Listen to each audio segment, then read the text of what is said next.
Time இவருக்கு வந்து love பண்ற மாதிரி டாஸ்க் கொடுக்காதீங்க. பின்ன காம வெறி ஜாதி வெறி பிடிச்சவங்ககிட்ட எல்லாம் டாஸ்க்குன்ற பேரில் பொம்பளைங்களெல்லாம் விட்டு கொடுத்தா என்னங்க பண்ணுவான் அவன் புத்தியை காட்டாமலே இருப்பான். டாஸ்க் கொடுக்காம அதை தான் பண்றாரு. டாஸ்க்ல அது பண்றதுனால வித்தியாசம். அவர் என்ன பண்ணுறாருன்ற வித்தியாசமே தெரியல. எங்களுக்கு நல்லா தெரியுதேம்மா. பொண்ணு பார்வதி, இன்னொன்று திவாகர், இந்த 2 பேர் வெறும் வன்மோ முட்டாள்தனம், இது 2த்துக்கு தான் அவங்க பேர் போனவங்க. அப்புறம் அந்த நாய் இப்போ திவாகர் வந்து காமவெறி பிடித்த ஒரு சொறி பிடிச்ச நாயின்னு கூட சொல்ல முடியாதுங்க அவனை. ராஜகுரு என்னுடைய சின்ன வீடு என்று விளையாடியதை நான் கேட்டேன். திவ்யாவை ரூட் விட்டுனுங்கிறாங்க இந்த தீஞ்ச மூஞ்ச. இவனாலலாம் என்ன பண்ணுறது? ஏதாவது சொன்னால் பாடி ஷேமிங்கன்றவாங்க. அடா பாவீங்களா.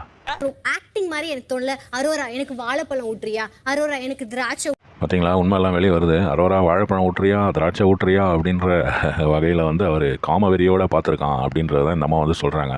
ஆனால் இந்த அம்மா சொல்கிறதுனால நம்ம கேரக்டர் அசாசினான ஒரு அம்மா இல்லை, அதனால் நம்மளால் அதை ஃபுல்லாக நம்ப முடியல. ஆனால் திவாகர் மேட்டர்ன்றதுனால நம்பிக்கலாம்.